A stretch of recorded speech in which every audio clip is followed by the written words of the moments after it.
Vamos lá, professor Ronaldo, muito prazer em revê-lo online, porque hoje de manhã eu já vi o senhor presencialmente, graças a Deus, E aí, meu todo companheiro de engenhado, percurso. né? Muita coisa boa, muita coisa acontecendo no sentido educacional, que caminha tudo professor. para a melhora da educação brasileira e o progresso da juventude. Então, mais uma vez, é um prazer em narrar. Esse discurso bem no modelo freiriano, bem dentro desse aspecto, vamos dar a esse povo conhecimento para gerar autonomia. Uhum. Né? Boa tarde, galera, sejam muito bem-vindos e bem-vindas, embora a gente tenha reiteradamente ouvido o quanto vocês não têm assistido. O interessante é que a gente fica falando isso, mas quem está ouvindo é quem está assistindo, né? Então termina não tendo... É verdade, não adianta muita coisa. Eu ia dizer que vocês estão assistindo pouco a aula, mas que já tem aí um simulado antes do final do primeiro semestre e que isso implica nota, né? Então, que vocês têm que ficar bem atentos para que isso não se reverta em perda de pontos, né? Porque as aulas ficam disponíveis com bastante antecedência, mas a gente tem percebido que poderíamos ter uma adesão mais intensa, né? Mas, de qualquer forma, você já tem uma maturidade para saber o que precisam ou não fazer, não é? E essa decisão compete muito mais a vocês do que a nós, né, Ronald? É verdade, porque, assim, existe uma coisa que eu digo para os meninos, inclusive o menino do segundo ano, que é um público que eu trabalho, que é assim, a gente precisa tomar posse das nossas responsabilidades, né? Porque quando você está no primeiro ano, e aí rapidinho você já está no segundo, quando pensa que não, piscou os olhos, são 3 anos muito rápidos, você já está numa faculdade. E pode parecer brincadeira, mas a gente vai vendo isso muito rápido, que você às vezes chega no terceiro ano com essa mentalidade de primeiro e segundo ano, de querer, o assunto não estava lá no binóculo, não sei o quê, o professor falou isso na sala, não falou, tem no módulo, não tem, parará. Então, isso é muito complicado, porque quando você dá uma aula e você assiste a uma aula, subentende que você participou dessa aula, né? E participar não é só estar ali marcando a presença numa folha de papel que você assinou e foi embora. Você estava ali. E estando ali, você faz parte de um processo de conhecimento. Então, ouvir, né, ver, você está tendo esse processo de aprendizado. E isso é importante porque você não perde nada aprendendo. Eu vejo, por exemplo, quanto alunos que se dedicam a entender a história da arte, a arte, o quanto isso facilita na interpretação, na leitura dos textos, né? Eu estava falando hoje justamente com o segundo ano, que eles tiveram uma prova lá de filosofia, e na prova tinha muito a ética de Aristóteles. E aí vem toda uma discussão para uma questão de ordem prática, né? Que eu digo para eles, quando você estudar ética, você estuda de uma forma equivocada, achando que ética é para ser bonzinho. Ética não é questão de ser bom, é questão de racionalidade, de necessidade de conviver numa sociedade, como vai dizer Aristóteles. Então, não é de ser bom, é de ser necessário agir daquele modo. Né? Daquela maneira, ou para ser aceito, ou para preservar sua vida, não importa o que, mas há algo maior do que o discurso. Por isso que o discurso ético é um discurso prático, e aí a gente vai para a própria questão da educação, falando para eles, como Aristóteles vê a arte, diferente de Platão, que é educar. Sim. Como a arte pode, a partir da música, ou seja, do som, do visual, do tátil, te levar a um conhecimento que vai dessa coisa sinestésica, né?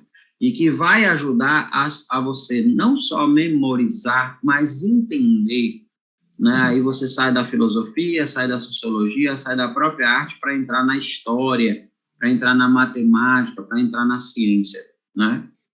Infelizmente, há uma insistência de ver as coisas muito fragmentadas, e isso é muito ruim, principalmente para as disciplinas que são consideradas, mesmo que não se digam, secundárias. Aquelas que estão sempre à margem do interesse da maioria, porque são mais fáceis ou não importa.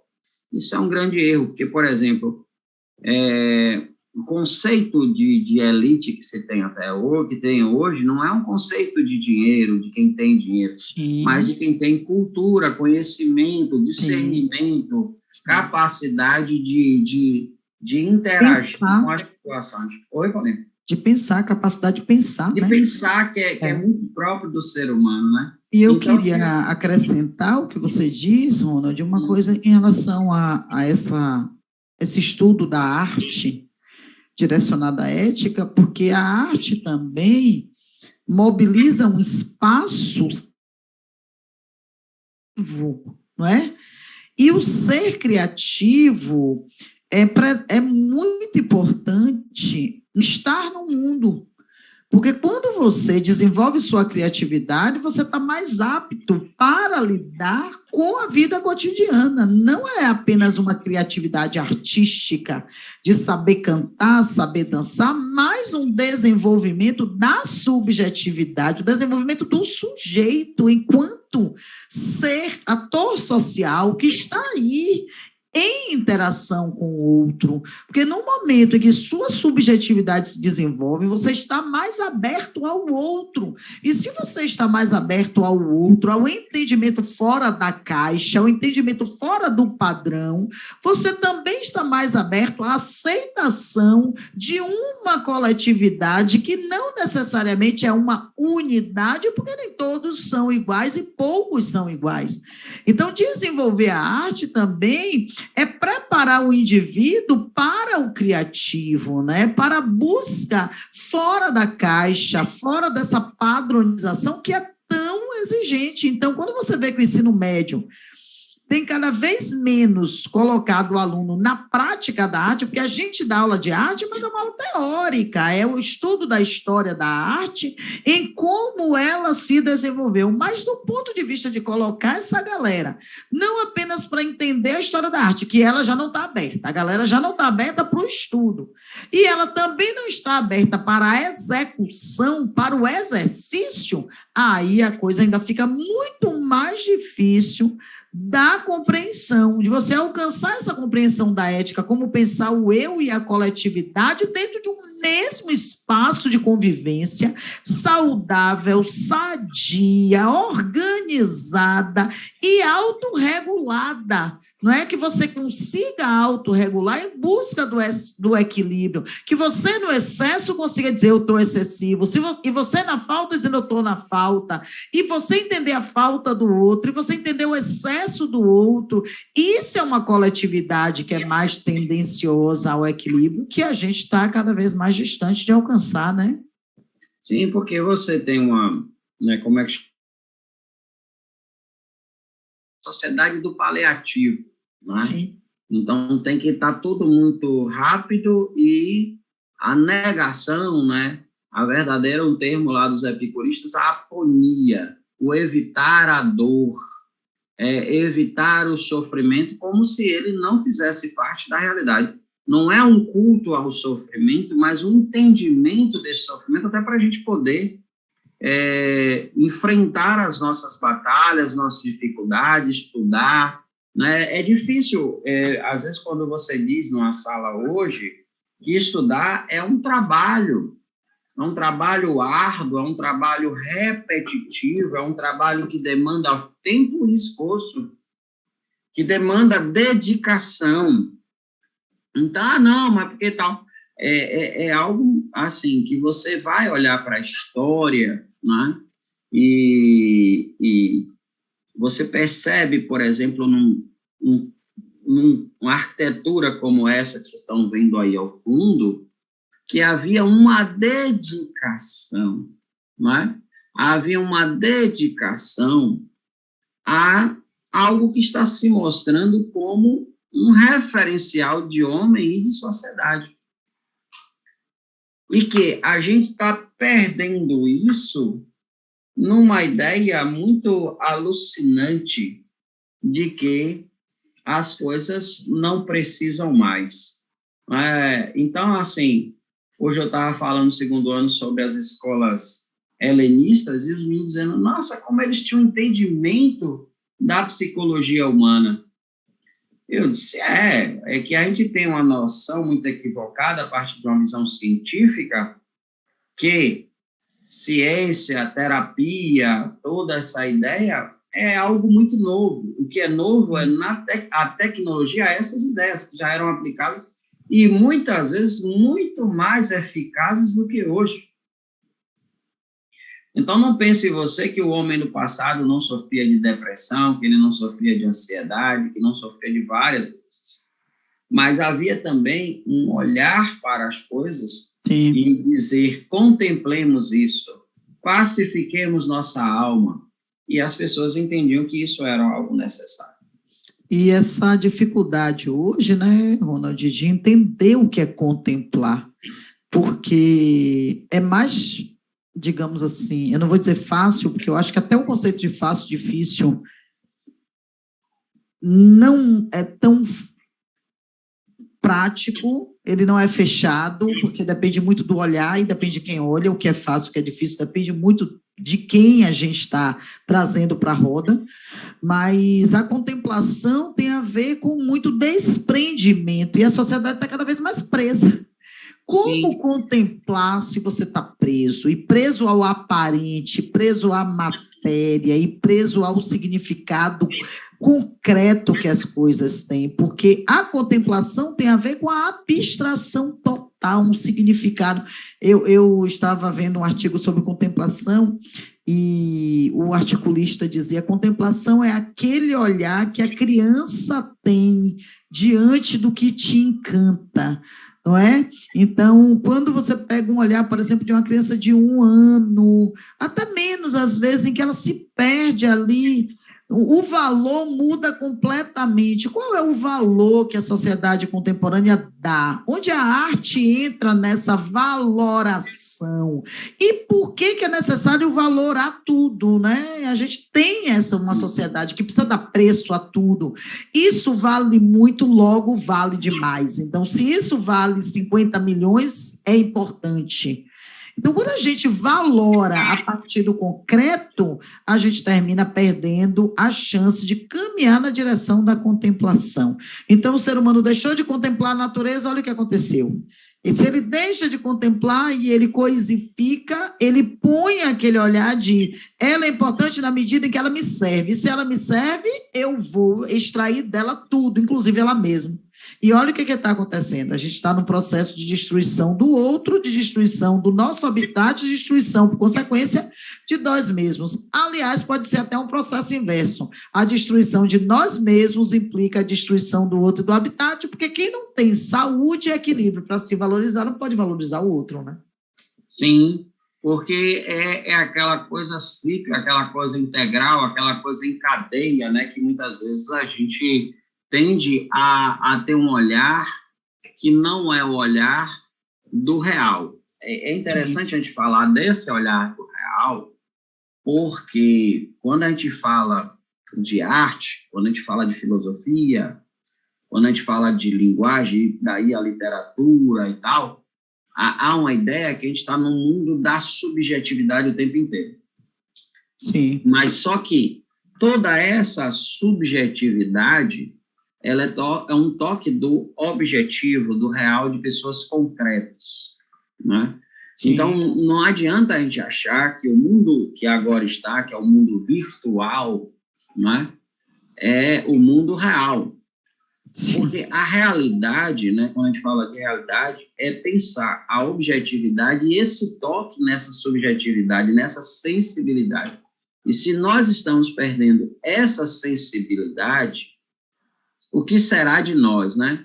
O Hegel dizia na estética dele que a melhor visão que se pode entender de um período histórico era estudar arte.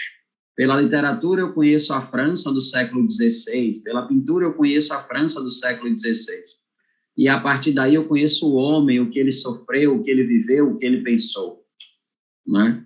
E se a gente perde essa sensibilidade, a gente está perdendo também a nossa essência de representar o nosso próprio século XXI. Sim.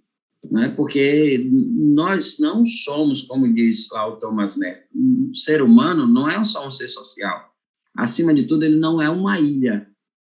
Ele não está isolado lá. Ele depende dos outros. E nessa dependência dos outros é que está a sua história, né? E aí, quando a gente vai estudar a história da arte, porque é algo, às vezes, que a gente escuta muito isso, sabe, Paula? Essa coisa do... Para que eu quero aprender isso? Não é? Para que eu quero aprender isso? Para que me serve? Para que serve? Aí eu estava justamente trabalhando isso, né? A questão ética de que o servir é a gente focar na finalidade. Aí eu disse, mas minha finalidade é ficar rico. Eu disse, não, para quê? Para ter dinheiro. Eu disse, mas você quer ter, sua finalidade é o dinheiro ou aquilo que o dinheiro pode te proporcionar? Mas se eu quero uma fazenda assim, eu vou precisar ter dinheiro.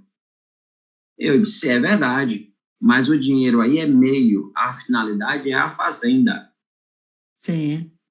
Porque é essa dificuldade que as pessoas não estão percebendo, que essa ideia do servir, aquilo que você falou, faz de você escravo do não saber que você está preso, né? E aí essa prisão é uma prisão que não é só conceitual, ela é real, né? Sim. Vale dizer isso, aí as pessoas... Profunda, né? E profunda. Mas isso é papo de filosofia. Meu querido, amar o conhecimento, discutir, meu querido, minha querida, sobre o conhecimento, é, acima de tudo, tocar o real, para que eu possa entender qual é o meu papel no mundo. Quais as relações que eu devo ter no mundo? Que é difícil, é profundo. Você se perguntar e descobrir qual o seu papel no mundo é muito profundo, né? Muito, muito, muito. Bom, e aí, falando nisso, gente, vem a questão do renascimento setentrional e o maneirismo. Repare que no nosso último encontro a gente falou do renascimento na Itália, não é? Então, a gente falou, inclusive, de um renascimento que é não apenas artístico, é um renascimento comercial, é um renascimento científico, não é? Vem toda uma questão do desenvolvimento científico, e aí vem exatamente que esse renascimento revitaliza a arte, que é o renascimento italiano, né? O renascimento comercial, inclusive, que passa muito pela Itália, e, ao mesmo tempo, você tem essa indução a conhecimentos novos, tanto científicos como filosóficos, mas aí, hoje, a pegada é com o renascimento setentrional, que denomina a arte produzida nos países ao norte da Europa, né, Ronald? E aí? Aí a gente tem a arte a arte francesa, a arte inglesa, né, que vai trazer um frescor e principalmente uma arte que vai ser diferente, que é a arte alemã, né? Então, esse renascimento tem muito a ver com muitas questões históricas, por exemplo, na Inglaterra, com a Guerra dos 100 Anos, né, com toda a questão que vem posterior ao trovadorismo e tudo mais, que vai permeando essa gama de questões que não é só, né, aí vale ressaltar, não é só o renascimento italiano, que tinha uma característica muito ligada à religião, então ele sai dessa coisa de não ser só algo religioso, né?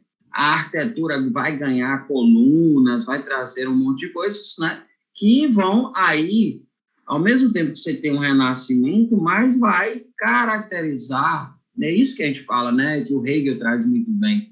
Você tem a arte como marca de um povo, porque a gente fala assim, renascimento, aí você pensa que todo mundo era igualzinho, né? A gente viu na Itália, a gente agora está vendo também em outros países que vão trazer características marcantes, seja na França, seja na Inglaterra, ou nos países germânicos, nos Países Baixos, a gente vai ter essa marca de uma forma muito interessante, principalmente na arquitetura, né? Que essa arquitetura, que é muito interessante, outra coisa também, quando você visita a Europa, você vai ver algumas questões medievais, mas vai ver muita coisa renascentista, né? Apesar do Velho Mundo ter muita coisa antiga, por exemplo, o bispo lá de Barreiras, que já faleceu há algum tempo, Dom Ricardo, ele veio de um mosteiro na Áustria que tinha ali 1.200 anos, né? Um mosteiro do século VIII, né? Então, mas você tem coisas mais antigas, tem, mas a maior parte daquilo que você vai visitar, os prédios, etc., né, na Alemanha, Espanha, etc., são marcas profundas desse período renascentista e principalmente dessa arte que vai ser o maneirismo, né?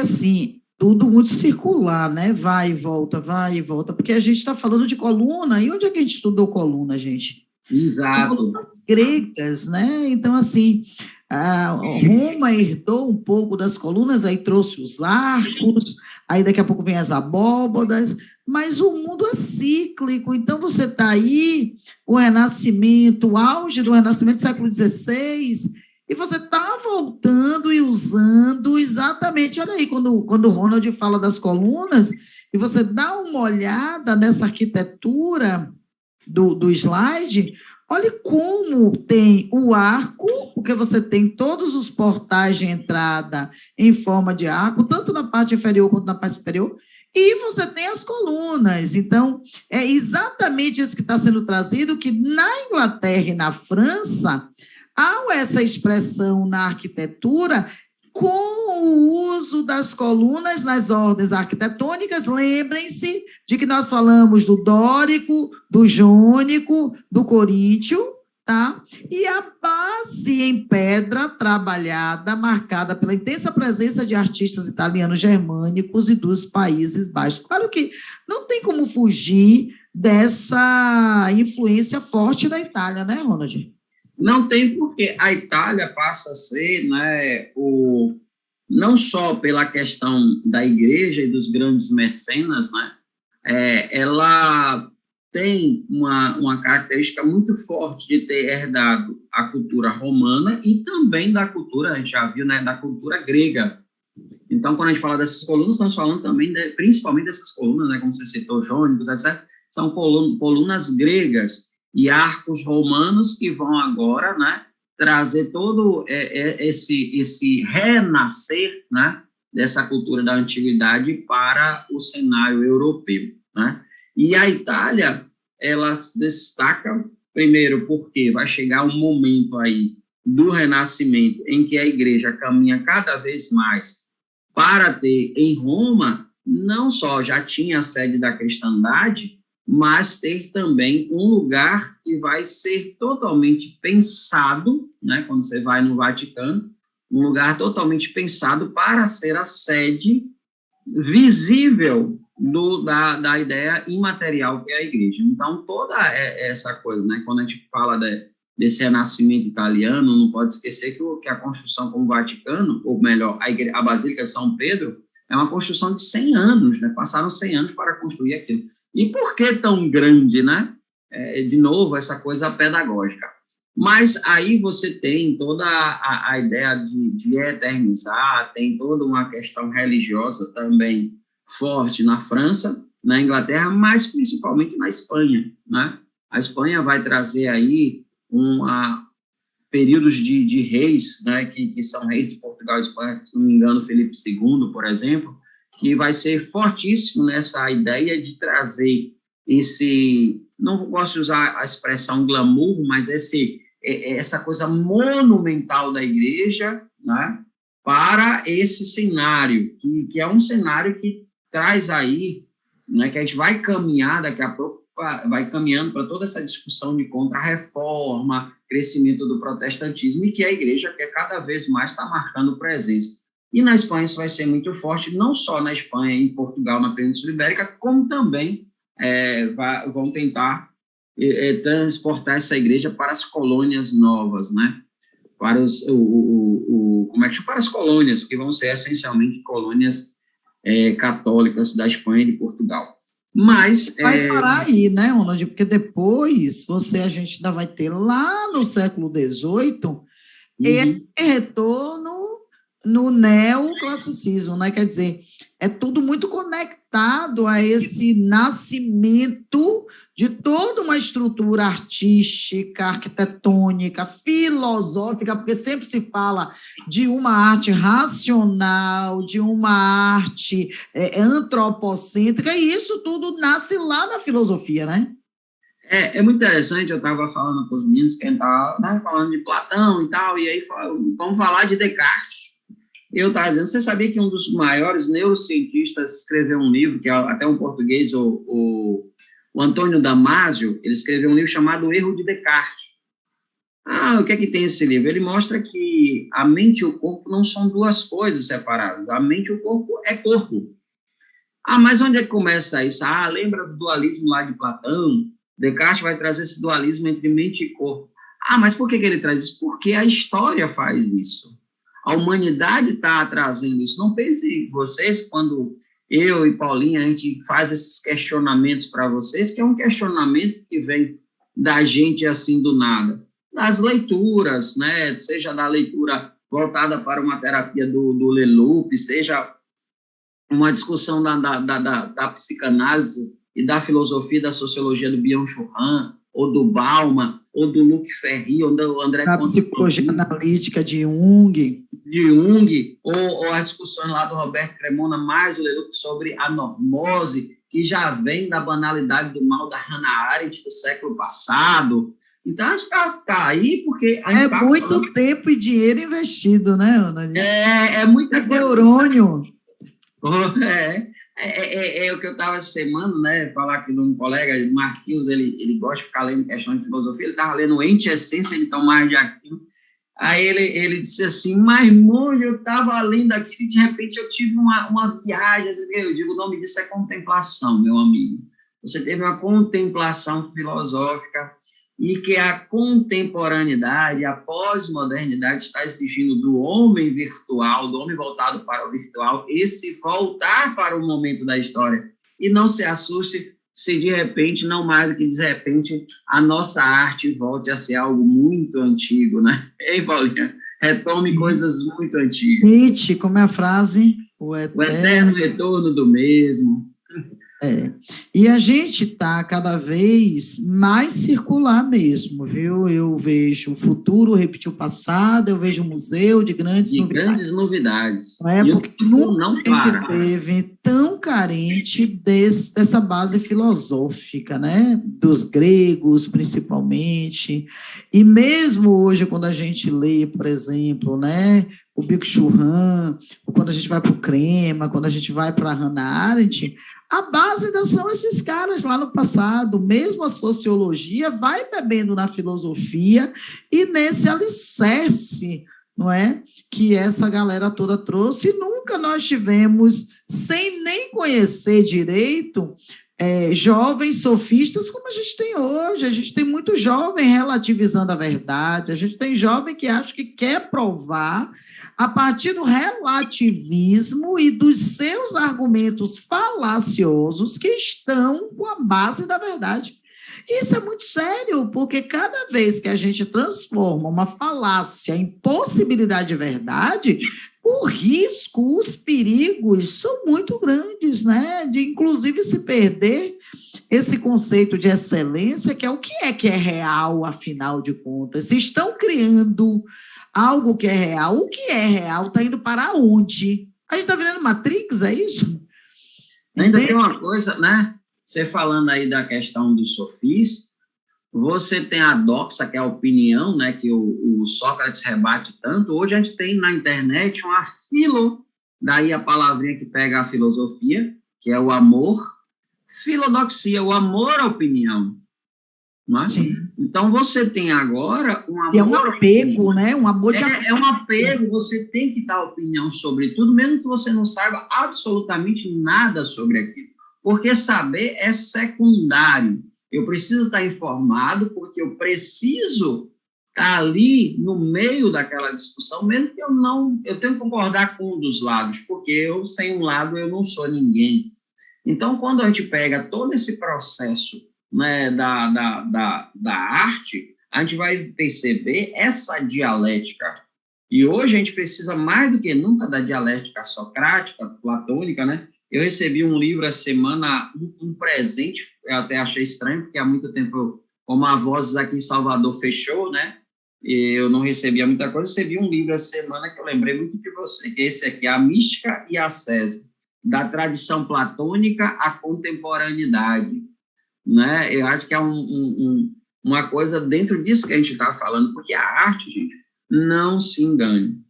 É bobagem quando alguém traz a arte como simplesmente uma manifestação estética de um artista. O que eu quero dizer com isso? Ela é marca de sentimentos, de sofrimentos, de riquezas, de alegrias. Ela é marca de um tempo.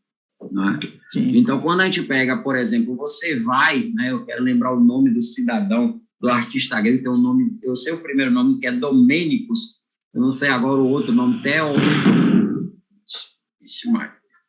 Isso foi o quê? Um trovão? Isso aí foi um trovão, não sei se foi um trovão, se foi queda de luz, foi alguma coisa que minha luz... Queda de luz não foi, porque você não caiu. Mas deu uma oscilada aqui na luz, eu não sei o que foi, não. Teve um negócio aqui assustador. Eu ouvi só o barulho, cabrum, parecia a história da Mônica, sim. Sim, eu não lembro dele, eu sei que é um grego da ilha de Creta, que foi um dos grandes artistas espanhóis, né? E que trouxe aí um renascimento que daqui a pouco a gente vai desembocar em outra questão da arte. Né? Sim.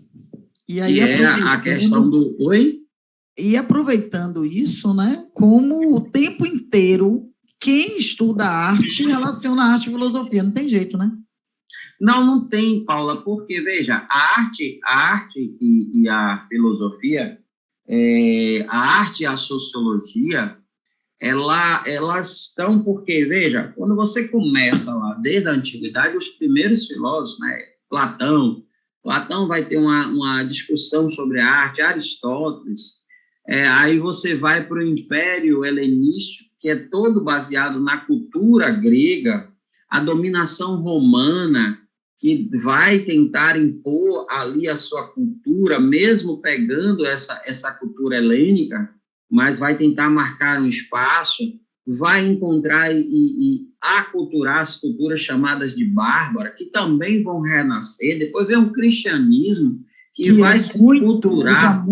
E o cristianismo, para mim, ainda é uma coisa mais intensa, porque o cristianismo, né, usa a arte como mecanismo de doutrinação mesmo, de catequização, o belo. Repare quando a gente vai para a entrelinha disso, né, o belo atrai a tal ponto que você é catequizado, você é atraído. E não é só por uma coisa, é por uma ideia, é por uma ideologia, né? É uma coisa muito profunda isso, gente. Porque não existe a ideia de você catequizar sem o visual. Primeiro, a gente tem que pensar o seguinte, as pessoas não tinham o letramento, né? Então, o visual, a música, a arte, era justamente a parte principal da catequese, e que é a propaganda, né? O propagar-se fide, né? Propagai a fé, né? Então, você tem toda essa ideia. Entrar numa igreja tinha que ser uma experiência sinestésica, uma experiência transcendental, né? E não é à toa, e as pessoas não fazem muito essa analogia, e deveriam fazer, quando pegam, assim, alguns filmes futurísticos, que traz algumas naves, etc., quando você entra em algumas igrejas, principalmente no Renascimento, ou entra em algumas igrejas góticas, essa coisa de você sair do comum, né? Sair do comum. Foi a primeira vez que eu entrei no convento de São Francisco, eu nunca tinha entrado no convento de São Francisco, eu sempre ia na igreja, aquela igreja cheia de ouro, e, de repente, o convento muito simples, as paredes ali, né, pintadas com aquela cor, aquelas tintas bem simples, tudo muito simples, o chão de piso sem ser polido. E eu disse, nossa, porque a igreja é Deus, né? A igreja é o esplendor de Deus. Então, há um diálogo muito sério nisso aí. Há uma questão, como você falou, pedagógica, didática. Sim. E como, mesmo a gente estando aí falando de Alemanha, Espanha, Países Baixos, Renascimento, como a questão da igreja ainda é muito forte, repare que a gente tem aí, inclusive, né, uma imagem de um teto muito bonito, você vê a curva, você vê o arco, não é? E as imagens são cristãs e são de um período de renascimento, né, Ronald? É porque você tem aí, principalmente na ideia da Alemanha, da Espanha, uma mistura que volta de novo, vale aí a redundância, a essa coisa do gótico, né? Do godo, que foi chamado de godo, né? De grosseiro, mas que no fundo vai encantar e vai estar sempre presente, né? Você vê que a gente vai ter mais, até no século XX, um retorno do neogótico, mas está presente aí nessa concepção harmoniosa das edificações, principalmente alemãs, né? Como acho que tem mais à frente o castelo de Heidelberg, né? Que é o chamado também gótico renascentista, né?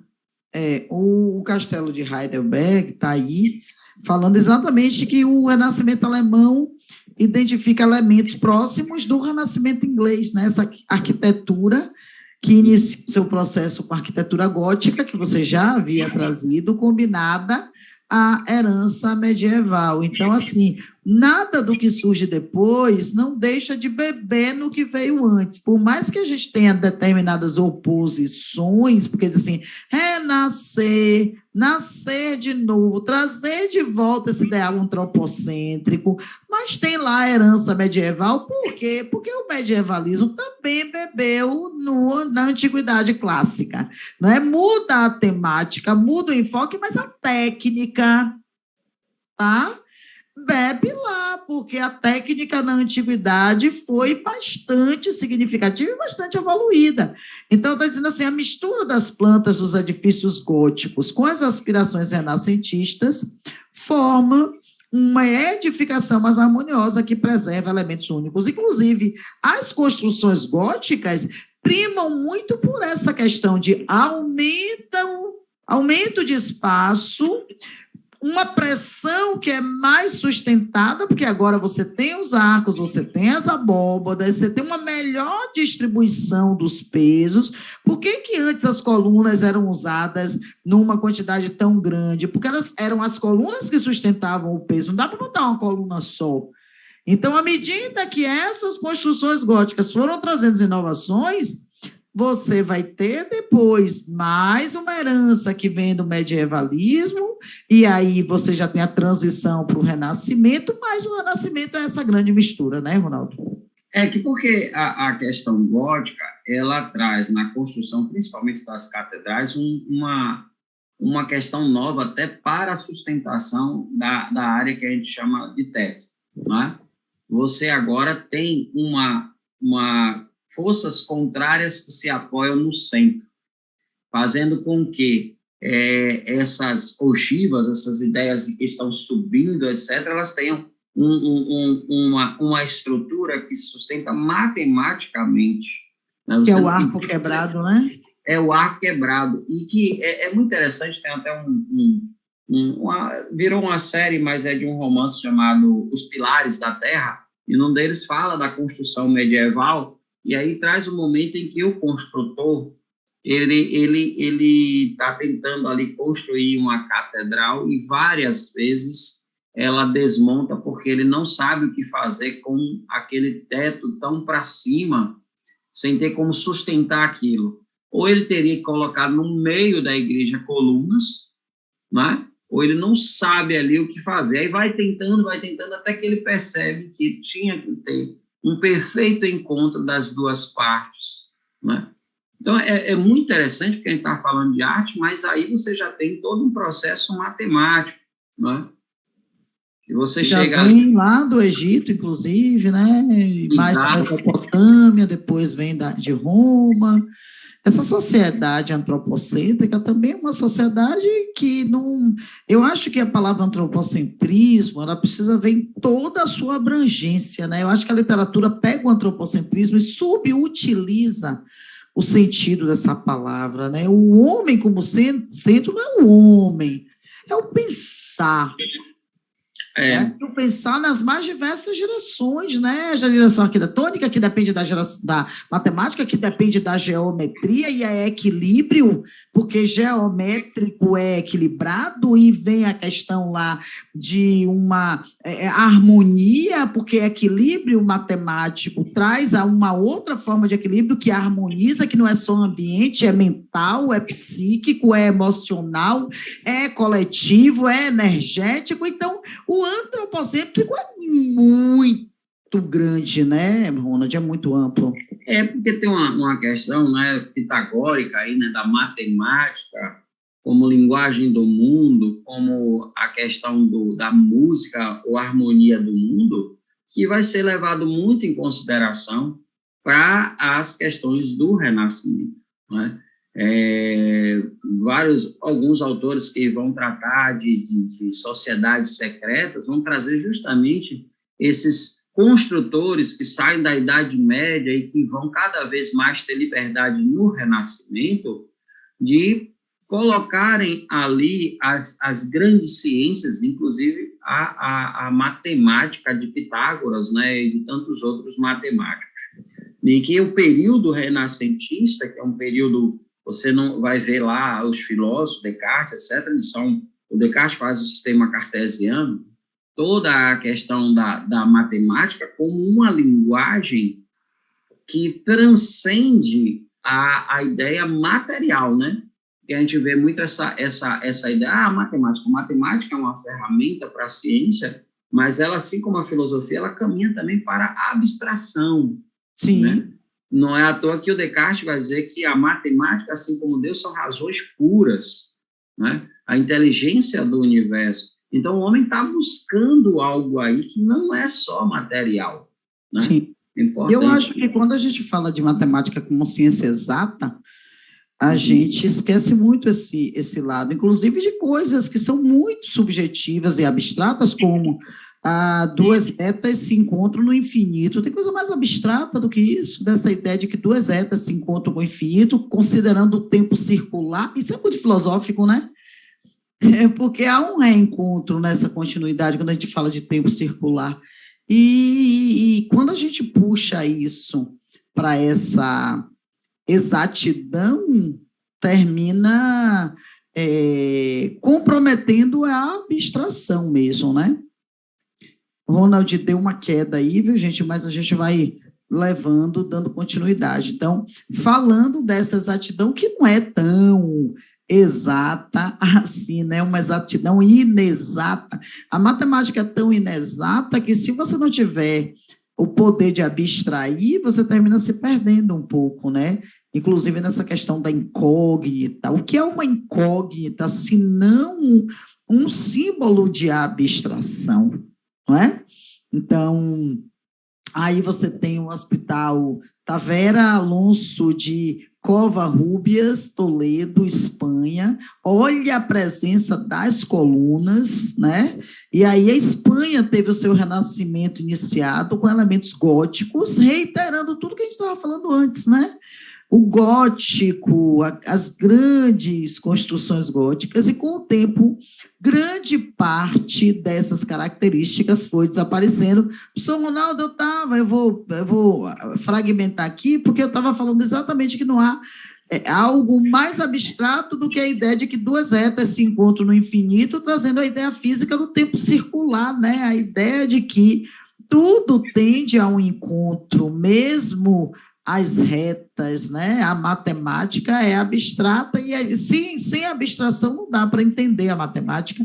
E aí eu estava entrando aqui na questão do renascimento com os elementos góticos que a gente tinha voltado. E aí o senhor caiu, eu quero saber se o senhor está bem depois dessa queda. Eu estou bem. A queda foi na energia, né? E o negócio é que você lembra que deu uma explosão aqui. Pipoco. Deu um pipoco, como diz o pessoal lá de Campo Formoso, deu um papoco aqui que eu não entendi nada. Então, não sei bem o que foi, mas deu uma queda de energia, mas foi rápido. Deu tempo de reiniciar tudo, né? Deixa eu voltar aqui. Sim, veja, é toda uma discussão quando a gente pega a ideia da matemática, e mais à frente ainda vai surgir uma coisa complicadíssima aí, que é a questão da música, né? Que vai fugir dessa harmonia que está acostumado, aquela coisa gregoriana, muito tranquila, e de repente a música vai ter as questões dissonantes, justamente a matemática, né, que vai trazer aí uma contagem diferente, que vai ser o inferno na música. Então, é assustador para o homem pensar que o universo não é essa harmonia toda, e se é uma harmonia, ele não entende. O Renascimento começa muito nisso, né? O homem antigo, o homem medieval e boa parte do homem renascentista quer entender o cosmos como o que é o nome, organização. E para isso ele vai se valer da matemática e morre de medo de que nessa estrutura cósmica tenha algo caótico, né?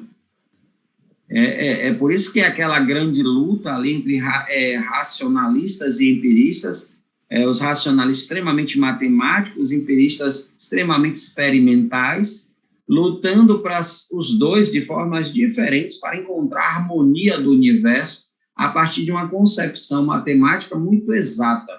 Só que eles percebem, como vai dizer desde a antiguidade, você pode pensar um círculo com 1000 arcos, mas você não consegue desenhar isso. Sim.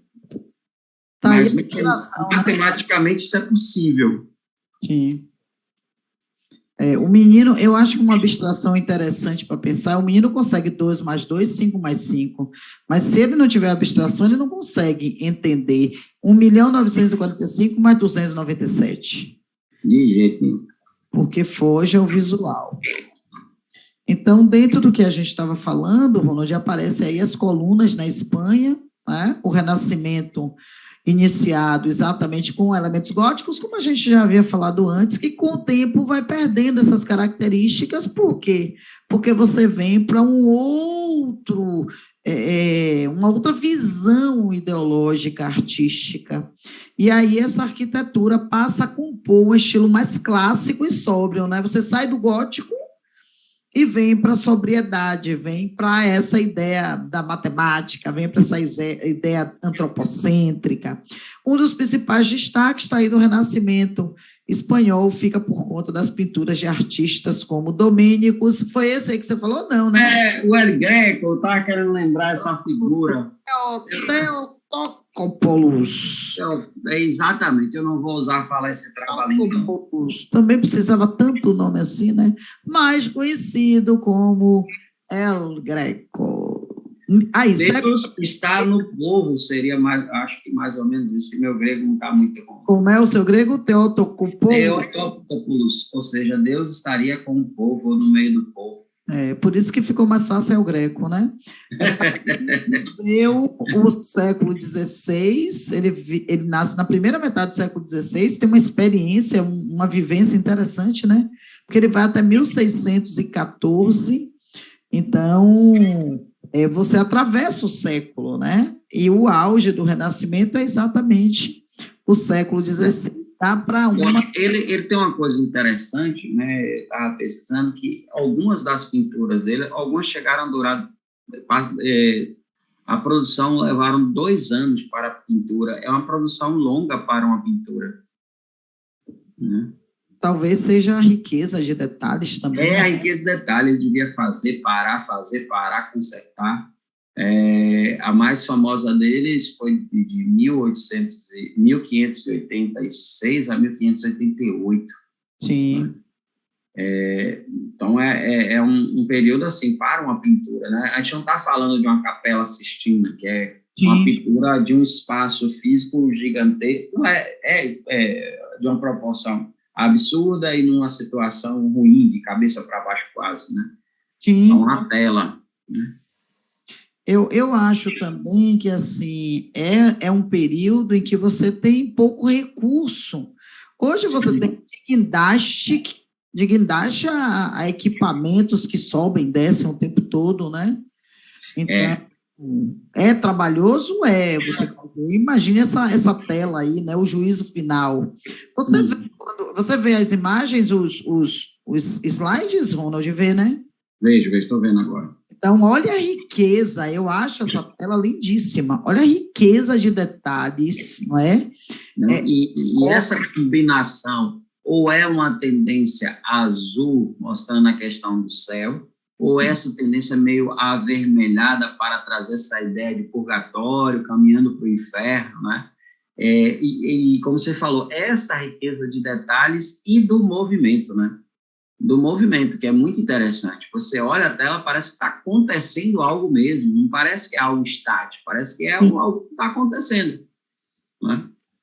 e o movimento não é só sensação, é visual, né? Não é você se sentir só é, é, em movimento, porque essa sensação vem na tela, mas você vê esse movimento, né?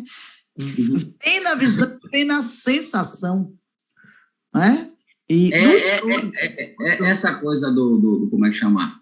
Do Bosch, né? Que ele traz essa. Porque você vê, por exemplo, acima está Jesus, e você vê na parte de cima um movimento, né? Que é um movimento no ar, e mais você vê embaixo esse movimento terrestre, pessoas que estão correndo, pessoas que estão de joelhos, pessoas que estão andando arrastadas, pessoas que estão carregando, tipo, empurrando, tipo uma carroça, alguma coisa. é Você vê muito. muita coisa. Lá no fundo tem um incêndio, né?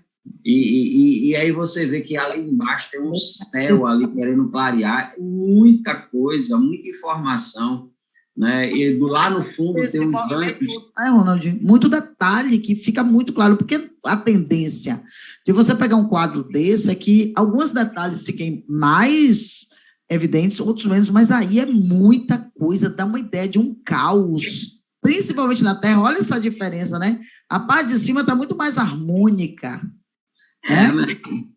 E você percebe uma coisa, Paulo, é que na tela onde está a delícia, onde seria o céu, o azul, que seria a questão divina, no sentido de céu, ou seja, você não está nessa luta em que tem o fogo, né, o dourado, o vermelho.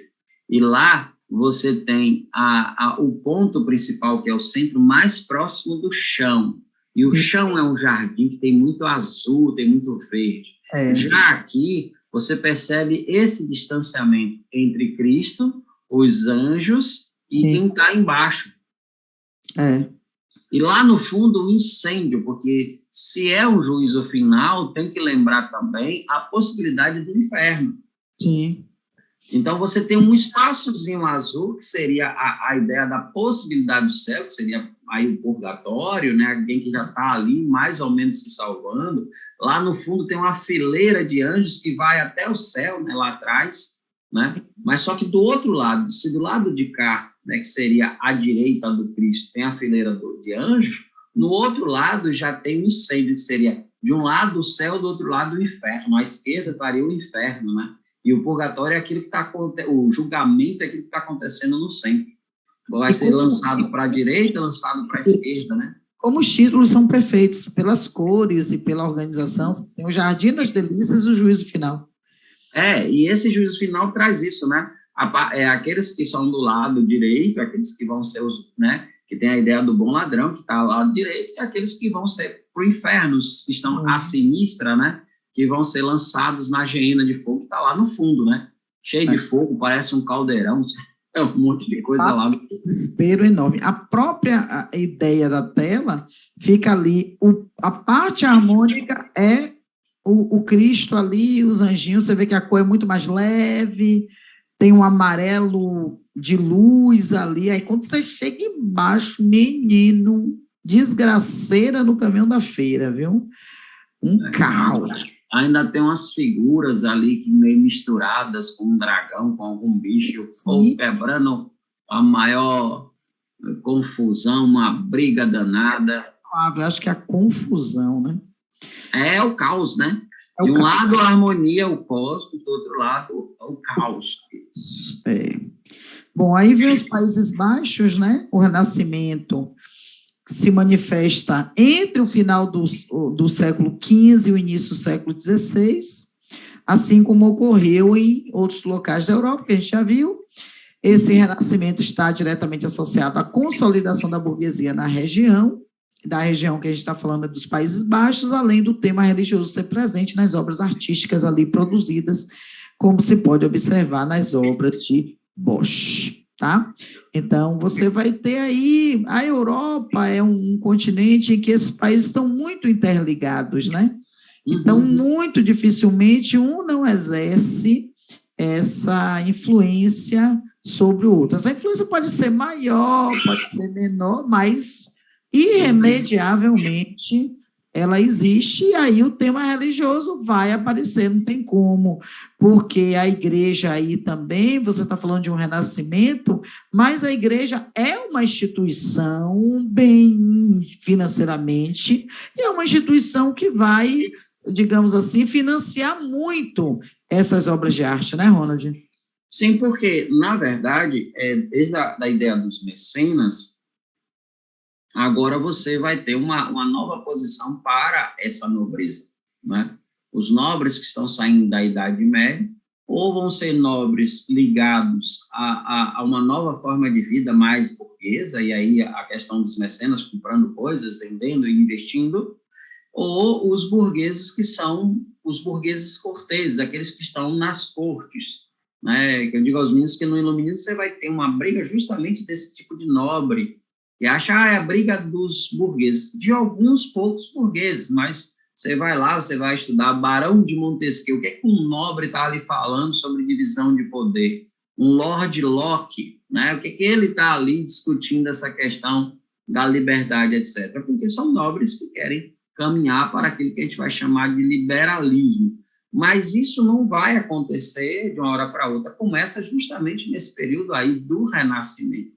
E esse período é muito forte a questão da igreja, porque a igreja, né, se não for a igreja católica, é a questão de Cristo, né? A gente não pode esquecer que o Renascimento começa as reformas protestantes, né, seja as reformas de Lutero, Calvino, ou na Inglaterra o anglicanismo, mas que não haverá ainda um movimento ateu.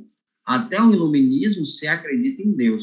Só que a diferença é que, ainda no Renascimento, é forte a instituição católica e as instituições protestantes, principalmente na Alemanha, e que não muda muito, faz muita diferença de algumas concepções católicas. Agora, no iluminismo se tem a fé em Deus, mas já se tem uma quebra da questão instituição, e no século XIX vão surgir muitos pensadores materialistas, muitos pensadores ateus, né? Mas, nesse momento, a religiosidade é muito forte e a religiosidade faz parte da educação da nobreza.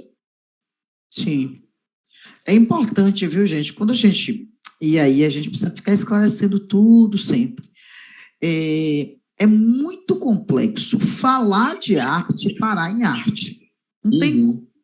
Porque se fala muito assim, a arte é produto do momento histórico, e o momento histórico é produto do homem. Então, falar de arte é falar de momento histórico, então é falar de história, é falar do homem, e falar de homem, história é falar de filosofia.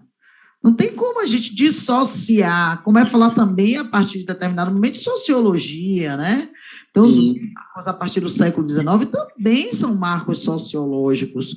Se um professor como o Ronald, que tem uma formação filosófica e sociológica, quiser falar de sociologia lá na antiguidade, ele consegue, embora o marco da sociologia como ciência seja cá na frente, mas quando a gente estuda, o que a sociologia estuda, você dizer, a gente pode trazer aspectos sociológicos da Grécia, a gente pode trazer aspectos sociológicos de Roma, a gente pode trazer aspectos sociológicos do cristianismo e da sociedade medieval, porque o nome vem e como ciência no século XIX, mas quando você vai para o conceito, é aplicável durante toda a trajetória humana, não tem como negar isso. Então, falar de arte é falar de uma forma de manifestação humana a partir de um momento histórico e das experiências de cunho filosófico, político, sociológico, antropológico, sentimental, psíquico.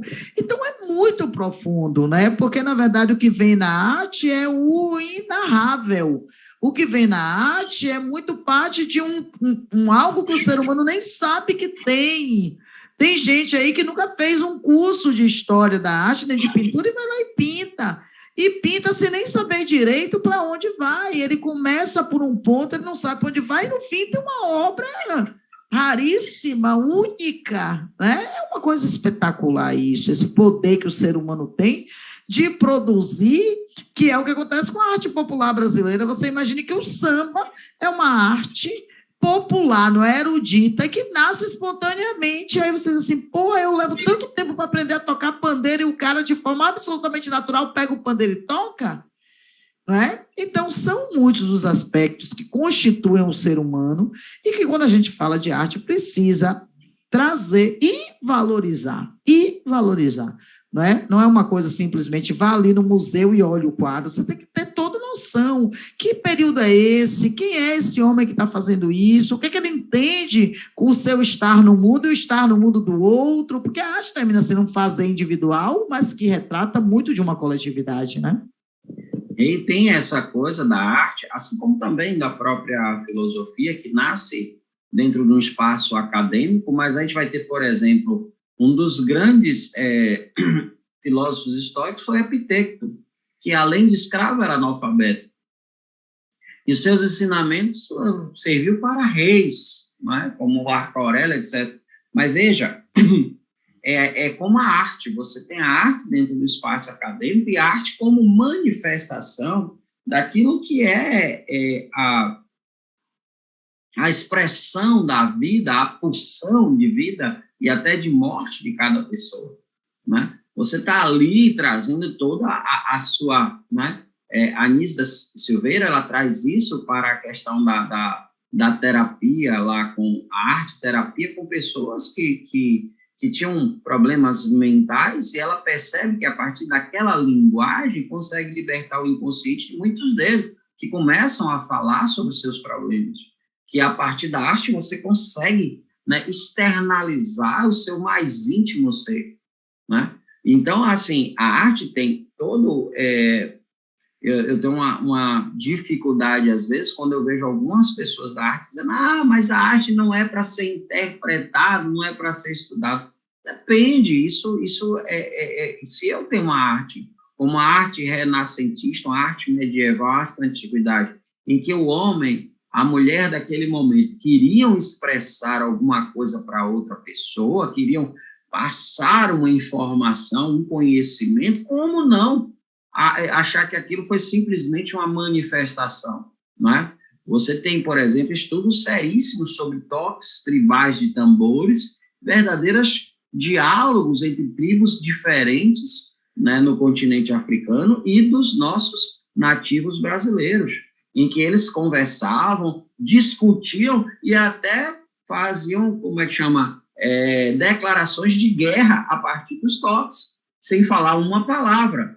Então, você assim, a riqueza disso, tanto é que o Lévi-Strauss, você falou da sociologia, a antropologia também, né, que surge como ciência no século XIX, para justificar a questão da exploração do homem pelo homem, mas que já existe desde o primeiro momento em que os filósofos perguntam lá o que é o homem.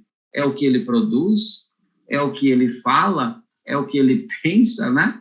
É o que ele veste ou o que ele não veste? Então, você já tem toda essa discussão que é maravilhosa.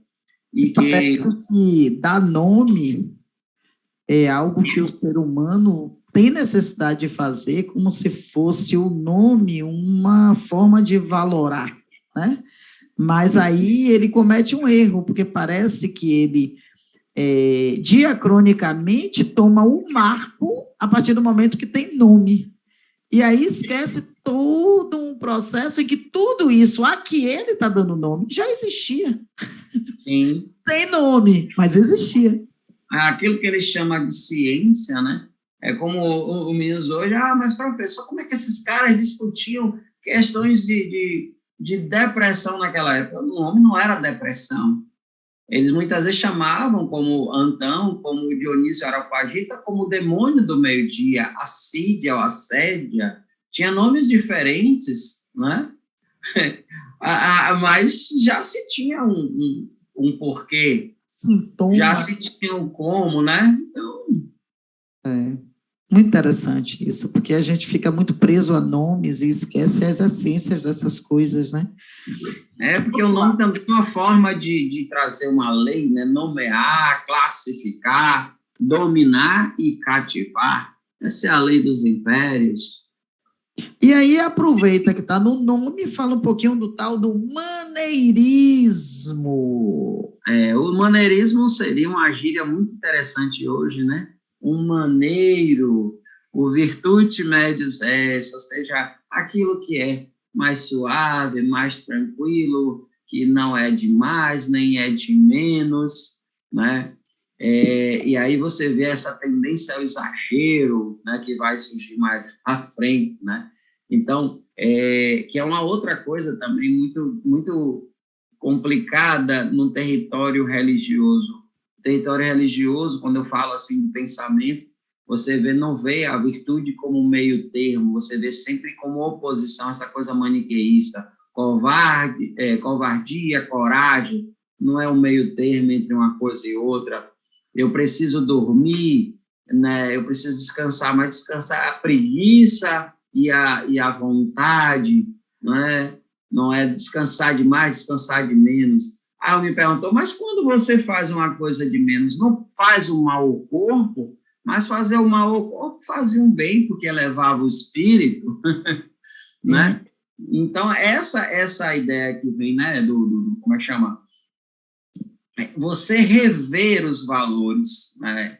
Que é justamente pensar esse maneirismo, né? Uma revisão dos valores do Renascimento, que tinha uma tendência ao exagero, e que vai voltar daqui a pouco esse exagero, né? E que é muito interessante, porque... Tempo, né? Vai e volta, vai e volta.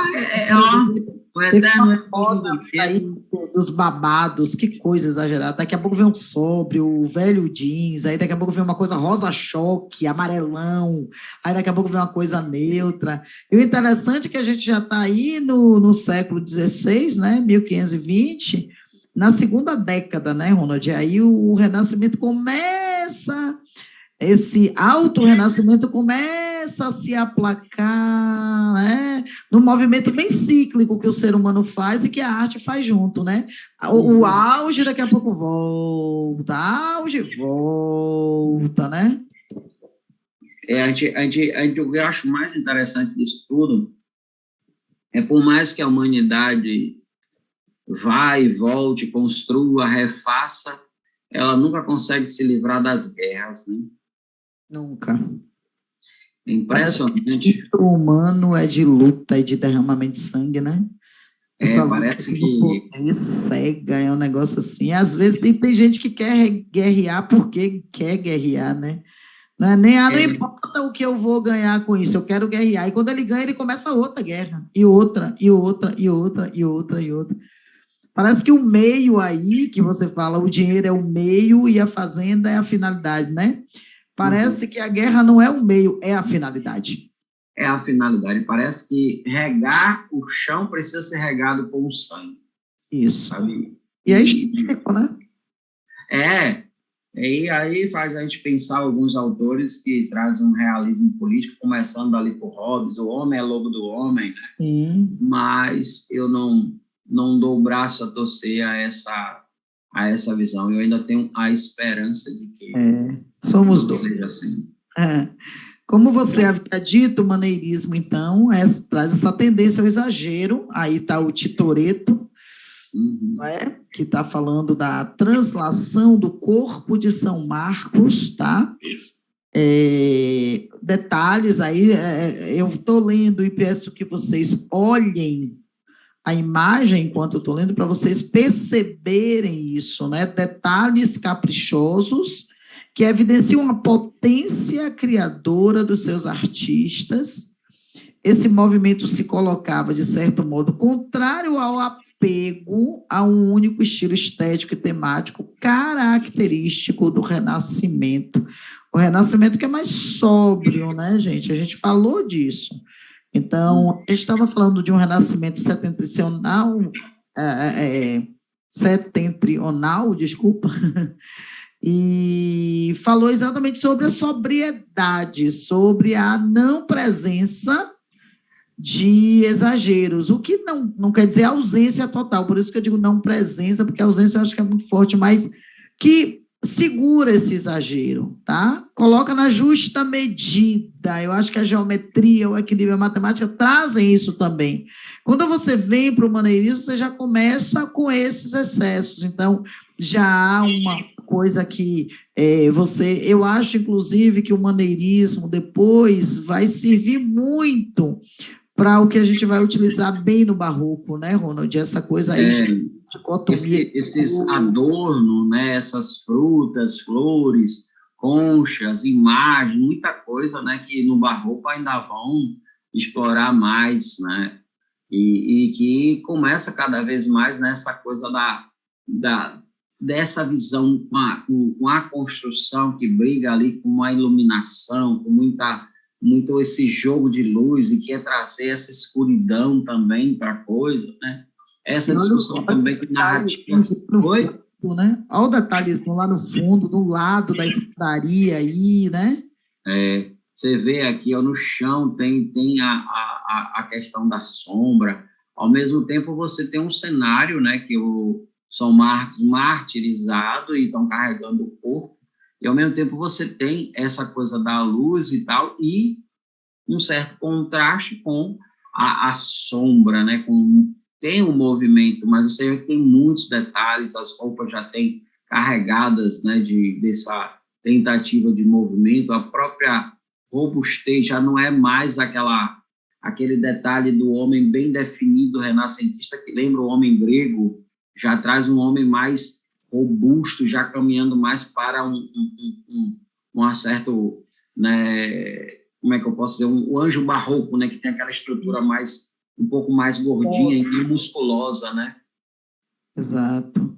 Sai um pouco mais dessa forma tão anatômica, né, aquela coisa bem dividida, músculo e osso, e já vem para uma coisa menos como é que eu posso dizer, menos geométrica mesmo, né? Porque quando você pega as esculturas, por exemplo, de Michelangelo, você sente a proporção, ela é evidente, a proporção está no olhar, a gente olha e enxerga essa proporção. Aí a gente já está começando a caminhar, porque o que acontece, gente? Presta atenção, o barroco é século XVII, né? Você está onde aqui? Você está no século XVI, mas você está no século XVI caminhando já para essa transição que vai culminar no movimento barroco do século XVII, né? E aí o que vai acontecer? Os movimentos artísticos eles vão passar a ser mais rápidos. Até agora, os movimentos artísticos são mais lentos. Então, aquela arte medieval levou aí alguns séculos, né? Depois você entra no Renascimento, o Renascimento não foi um século só. Você já começa ali no século XII com o Giotto, depois você vem século XIV, XV, XVI, mas a partir do Barroco, os movimentos vão durar menos tempo. Então, você tem um século, depois menos de um século. Aí, daqui a pouco, o movimento romântico vai demorar ainda menos, né? Então, aí já há uma transição para o barroco. Você caiu novamente, de novo e outra vez, meu amigo Ronald. Minha amiga, está uma oscilação de energia muito grande, depois que estourou um negócio aí, tem um pessoal na rua. Ainda bem que você retornou, porque eu já estava aqui dizendo, meu Deus, cadê meu amigo Ronald? Estou dizendo para eles dessa transição e que aí você já está no século XVI, tá? E no século XVII você tem o Barroco, então já tem uma leve transição para novas tendências, que, na verdade, não são tão novas assim, porque a gente, como está no movimento circular do ser humano, ele volta ao cristianismo medieval, só que aí o que vai acontecer? Como a gente está saindo do renascimento, que é antropocêntrico, o homem já não retorna para a visão teocêntrica assim uma pulga atrás da orelha. Ele vai ficar rasgado no meio, numa espécie de... Como é o nome daquele jogo que um puxa de um lado, do Cabo de Guerra? Cabo de Guerra. Em que, de um lado, ele é puxado para uma visão mais antropocêntrica, porque o Renascimento está aqui pertinho. Mas, do outro, tem aquele teocentrismo medieval que está um pouco mais longe, mas que está retornando com força. Não é? Então, esse homem, é daí que vem o dual, que é muito claro no Barroco, na pintura, na literatura, na escultura, agora que ele está no pisca-pisca, parecendo estar na boate. Então, essa dualidade... A oscilação de energia aqui está forte aí. Tem que apagar, de repente, para não queimar, Ronald. Então, assim, essa dualidade vem exatamente desse lugar. Né? É um ser dual, é um ser bipartido. Sabe aquela história da música que diz que tem um lado carente dizendo que sim, essa vida da gente gritando que não? Bem dual, né? Eu quero ir, mas eu quero ficar. Não sei se vou, se fico, né? E aí vem esse homem barroco que é a representação desse conflito interior, não é um conflito externo, mas quando você vai para uma pintura barroca, você vai ver exatamente um contraste que já começa aí. Aí a gente já tem um jogo, como o Ronaldo falou, a sombra ali embaixo, mas você vê o escuro do camelo como contrasta com o corpo de São Marcos, né? Então, você já vê uma luzinha aí de contraste, uma luz no corpo, fora uma coisa mais obscurecida. Ali no plano de fundo tem uma parte bem escura, na frente da estrutura arquitetônica, não é? Então, isso já nos traz uma representação de o que vai surgir mais tarde, que é o Barroco, né, Ronaldito? É porque você traz aí essa luta, né, que é própria do homem barroco, que ao mesmo tempo traz o divino, mas com o homem querendo trazer o pensamento, seus questionamentos, que esbarram na ideia de que questionar o divino sagrado é um pecado. E, ao mesmo tempo, essa coisa da luta entre o sagrado e o pecado, entre arrepender-se, né, e pecar de novo, né, que vão ser temas fortes no Barroco, e que, claro, né, como toda questão de arte, não nasce, não aparece de uma hora para outra. É toda uma construção que vai, né, se delineando ao longo da história. Às vezes de forma mais rápida, às vezes de forma mais demorada, mas você já começa a perceber, né, essa visão barroca, né, de que o homem agora, ele é o centro, mas espera aí, ainda nós acreditamos em Deus, será que esse homem é tão centro assim, né? Vamos trazer o sagrado. Não, mas espera aí, a gente já pensa, não tem perigo nenhum pensar. É uma luta grande, né? Sim. Bom, aí a gente fecha esse capítulo, tá certo, gente? O capítulo 7 está aí fechadinho, já entregue a vocês, então fiquem muito à vontade para pegar, discutir, degustar, tá certo?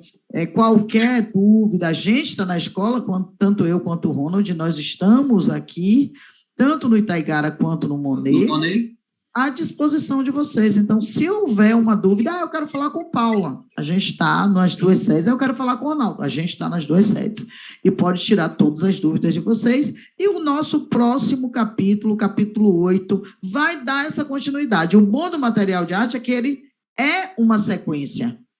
Lembrando, não é porque um movimento novo começa que necessariamente o outro desaparece, tá bom? Então, ainda há traços, tanto que a gente vai ver gente que lá no neoclassicismo confunde com o Renascimento, diz assim, peraí, mas isso aqui parece que é Michelangelo, olha, mas não é não, é o Canova. Então, a gente já tem toda uma construção que parece mas de um novo artista. Ele está retomando lá no século XVIII o que estava lá no século XVI. Por isso é importante essa caminhada toda. Ronaldo, meu querido, mais uma vez, gratidão, sempre bom dividir esse espaço com você. Se despeça dos seus filhos aí, por favor. É isso, como Paula falou, eu estou no Itaigara de segunda a quinta, no Monet eu estou às sextas-feiras, e eu dou aula para o segundo ano e dou aula para o terceiro, mas você, aluno do primeiro ano, é só chegar lá, procurar o professor Ronaldo, vocês já devem ter me visto,